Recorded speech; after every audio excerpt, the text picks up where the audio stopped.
저는 뼛속까지 파인데요. 그래서 많은 사람들에게 이걸 무척이나 강조하기도 해요. 특히나 이제 작은 브랜드를 운영하시는 분들은 필수가 되어버린 지 오래예요. 그럼에도 불구하고 우리는 많이 간과하고 있어요. 아직도 없으신 분들이 대다수이고요. 저는 초등학교 시절에 왕따, 군대 시절에 관심사병, 그리고 첫 결혼을 5평 남짓의 원룸에서 시작을 했어요. 지금은 이제 많은 자영업자분들에게 좋은 콘텐츠를 제공하고 가치를 전달하면서 직접적으로 그들의 사업을 돕고 있고요. 이게 제가 가진 스토리예요. 스토리. 혹시 여러분들이 하시는 사업에는 여러분들만의 스토리가 있나요? 오늘 제가 이야기하고 싶은 게 바로 스토리인데요. 에이, 별거 아니었네 하실 수 있어요. 충분히 그럴만 하고도 남죠. 왜냐하면 너무나 귀에 익숙한 그런 단어이기 때문에 그래요. 스토리는 우리나라 말로 이야기인데 여러분들에게는 진짜 이야기가 있나요?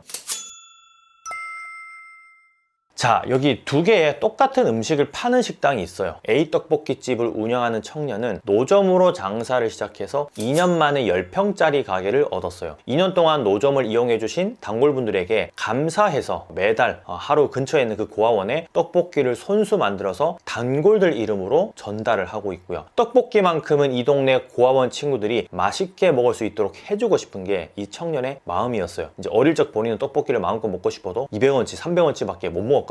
그리고 또 하나의 떡볶이집, B 떡볶이집을 운영하는 청년은 부모님이 주신 5천만 원으로 10평짜리 가게를 오픈했어요. 대학교를 졸업하자마자 취직이 힘들어서 평소 좋아하는 떡볶이를 팔아보자는 생각에서였죠. 자, 여러분들의 발걸음은 어떤 떡볶이 가게로 갈 것 같나요? A인가요? 아니면 B인가요? 맛있는 떡볶이 가게로 간다고요? 그쵸? 이 맛있는 떡볶이 가게로 가겠죠. 인간은 항상 이기적인 게 가장 우선이니까요. 다만 객관적인 맛이 똑같다면 과연 우리의 선택은 어디가 될까요? 바로 A 떡볶이 청년이에요. 물론 뭐 좀 극단적인 상황이긴 하죠. 지어낸 스토리이고 스토리의 힘을 알려주기 위한 하나의 좀 예시일 뿐이니까요. 그리고 어떻게 보면 약간 선과 악을 심어놓은, 뭐 실제적으로는 이제 선과 악까지는 아니고 그런 스토리가 들어있진 않지만 현대 사회에서 많이 나타나는 어떤 부자와 가난한 자의 프레임이 들어있긴 해요. 그럼에도 불구하고 우리는 이 스토리의 힘이 강력하다라는 걸 알아요. 이런 스토리의 방식에는 꽤 많은 종류가 있어요. 방금 말씀드린 이런 스토리는 고난 극복형이라고 할 수 있거든요. 뭐 힘든 시절을 겪고 비로소 이제 작은 성공을 해서 열심히 살아가는 한 청년의 스토리가 되는 거죠. 음식점의 경우는 맛에 대한 스토리도 심을 수 있어요. 맛있는지 맛 없는지는 이제 먹어봐야 알지만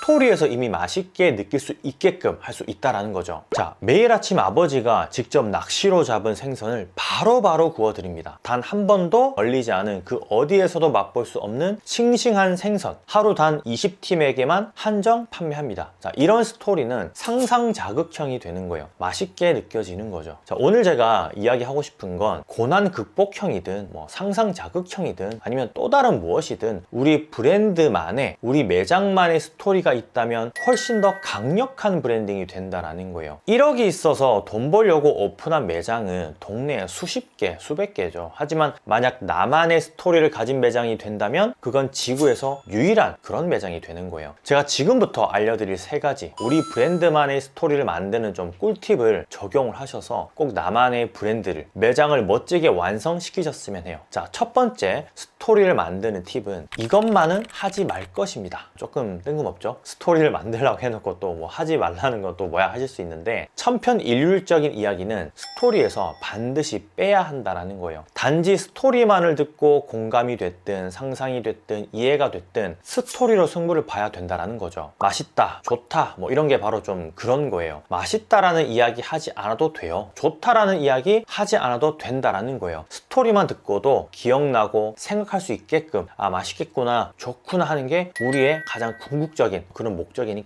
자, 저희 떡볶이는 참 맛있습니다. 이거하고 저희 떡볶이는 10일간 숙성된 특별 양념장으로만 만듭니다. 이거하고 이 두 개 중에 어느 떡볶이에 좀 더 눈길이 갈까요? 이 차이라고 보시면 돼요. 맛있다, 좋다라는 것도 손님들이 판단할 몫이지 생산자가 좋다라고 하는 건 의미가 없기 때문에 스토리에서는 굳이 뭐 필요치 않는 그런 방식이라고 생각을 하면 좋아요. 차라리 좀 더 구체적으로 좋다보다 뭐 물건이라면 튼튼하다, 견고하다, 유니크하다, 뭐 새롭다, 편리하다, 뭐 이런 표현이 엄청 많잖아요. 이런 게 더 잘 와닿는다라는 거죠. 자, 두 번째 스토리를 만드는 꿀팁은 너무 긴 것보다는 짧은 한 문장으로 먼저 만들어라입니다. 이 스토리라고 하면 이야기이니까 일단 이러쿵 저러쿵 무언가를 길게 써야 한다고 생각을 보통 하거든요. 하지만 처음부터 길게 작성하려고 하면 한 번도 해보지 못한 일에 에너지가 왕창 소비되고 이야기도 좀 앞뒤가 잘 안 맞는 그런 불상사가 발생이 돼요. 그래서 이제 슬로건 비슷한 한 문장을 딱 먼저 만들어 놓고 그 슬로건을 중심으로 이야기를 덧붙이면서 스토리텔링을 하시면 좋아요. 자, 이를테면 이런 거죠. 매장 앞 무쇠 가마솥에서 12시간 직접 끓인 사골육수는 광진구 그 어디에도 없습니다. 자, 이 한 문장은 좀 임팩트가 강하죠. 좀 세게 말한 거예요. 그냥 가마솥도 아니고 무쇠이고 1시간 2시간도 아니고 12시간이에요. 그리고 광진구에는 그 어디에도 없대요. 자, 무조건 한 번은 이 카피를 봤다면 먹어봐야 되는 음식이 되는 거죠. 가봐야 되는 매장이 되는 거예요. 자, 그럼 덧붙이는 내용은 뭐 이런 게 되겠죠. 원팩으로 배송되는 프랜차이즈 사골육수라든지 파우더로 만드는 뭐 천편일률적인 그런 식당들, 가마솥을 어디에서 공수했는지, 또 왜 가마솥을 고집을 하는지, 광진구에는 이런 집이 없는 이유와 나는 이걸 왜 도입을 했는지, 가스비가 얼마나 나가는지 뭐 이런 것도 다 가능하고, 또 뭐 육수에 쓰이는 뼈는 어떤 뼈인지, 이걸 좋아하는 손님들은 어떤 사람들인지, 뭐 단골은 어느 정도의 단골이며 우리 매장에 대해서 무슨 이야기를 하는지 등등 셀 수도 없어요, 이야기하자면. 자, 이 이야기들이 하나의 스토리텔링이 되고 우리 매장만의 이야기를 만들어 준다라고 보시면 돼요. 한 문장에서 계속해서 파생이 되는 거예요. 자, 마지막 세 번째 스토리를 만드는 꿀팁은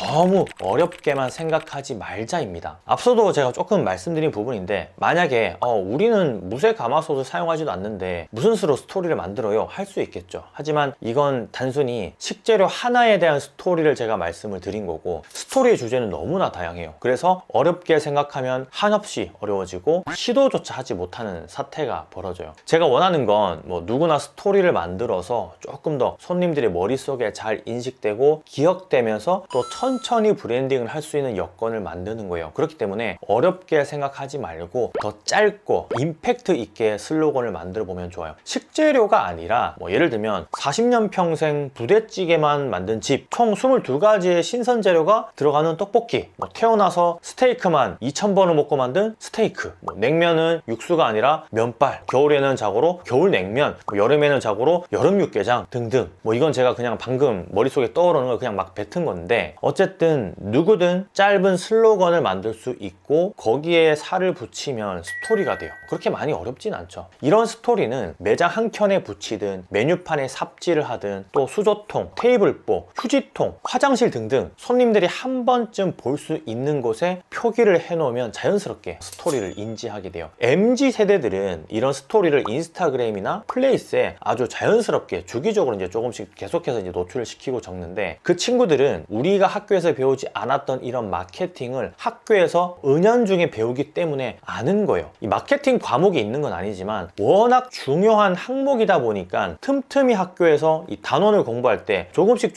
알려주는 거죠. 너무 자연스럽게. 그래서 MZ세대들의 매장은 개성이 강하고 좀 컨셉도 나름 훌륭한 거예요. 은연중에 배웠기 때문에 우리 세대의 장사를 하고 있는 게 아닌 거죠. 색다른 장사를 하고 있는 거죠. 박진원 외식 경영학 박사가 스토리는 창조하는 게 아니라 발굴하는 것이다 라고 했어요. 맞아요. 이 스토리를 지어내는 건 누구나 할 수 있지만 진정성이 없어요. 그렇게 지어내버리게 되면. 그리고 지어낸 스토리로는 스스로 브랜딩을 하는데 오히려 방해가 돼요. 진심이 없잖아요. 열혈장사꾼 박인권 씨의 만화에 나오는 내용인데, 가격으로 주목하게 하는 건 삼류상인, 가치로 주목하게 하는 건 이류상인, 가슴으로 주목하게 하는 건 진정한 인류상인이라고 했어요. 이 가슴으로 주목하게 하는 이제 첫 번째 방법이 스토리가 아닐까 싶은데, 그게 요즘 세대에서 말하는 브랜딩의 시작이 되는 것 같아요.